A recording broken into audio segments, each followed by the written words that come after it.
Before names like Leander Paes or Mahesh Bhupathi were famous in every Indian household, there was one man who almost single-handedly put India on the world's tennis map.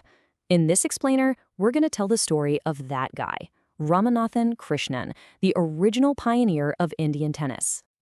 It's a pretty amazing question when you stop and think about it, right? How does just one person become the foundation for a whole country's sporting dreams? Well, to really get it, you've got to see the effect before we dig into the cause. Okay, so before we dive into his story, just look at this list. Amritraj, Pace, Bhupati, these guys are absolute giants of Indian tennis. And the incredible thing? Every single one of them walked down a path that was first carved out by Ramanathan Krishnan. That right there, that's the Krishnan effect, the legacy he built for everyone else to follow. So let's meet the architect himself, the man who laid the very foundation for those dreams. Every legend has an origin story, and Krishnan's didn't start in some huge city with fancy clubs. Nope, it started in the small town of Nagarkoil, with a dream that was going to take him all the way to the world stage.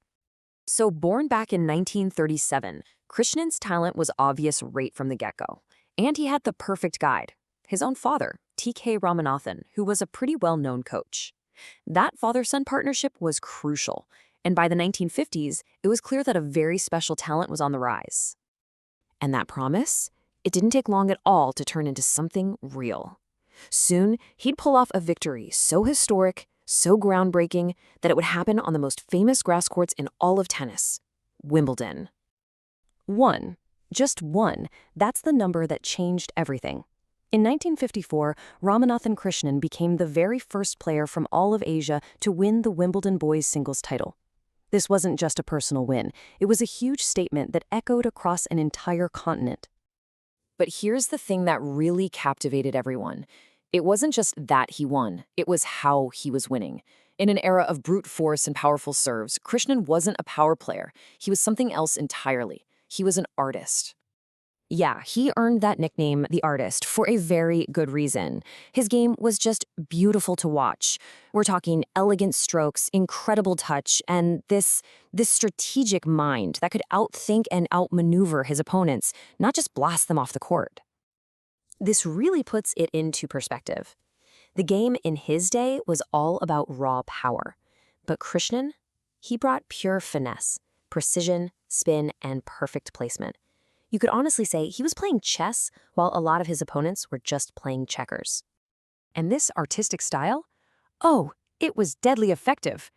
After that junior title in '54, he stormed into the men's singles semifinals at Wimbledon.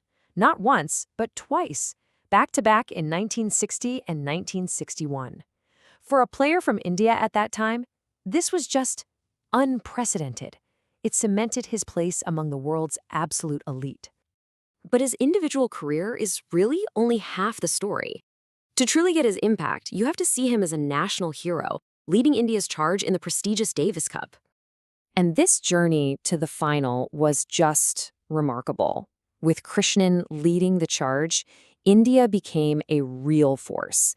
He built these legendary partnerships, and they dominated through the 60s, leading to this unbelievable moment in 1966, taking India all the way to the Davis Cup final against the powerhouse Australian team.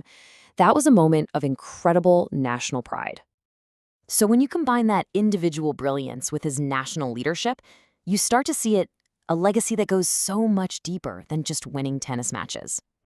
And his country absolutely recognized it. Krishnan was honored with two of India's highest civilian awards, the Padma Shri in 1962 and the even more prestigious Padma Bhushan in 1967.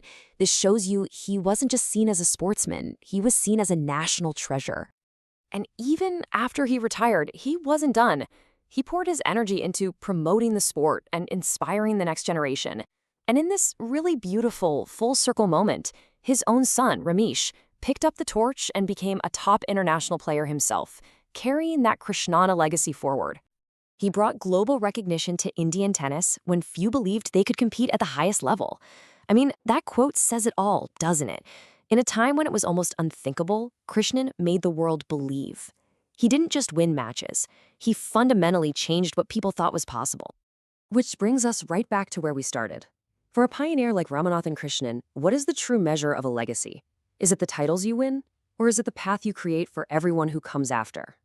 It's a powerful question to think about. Thanks for joining us.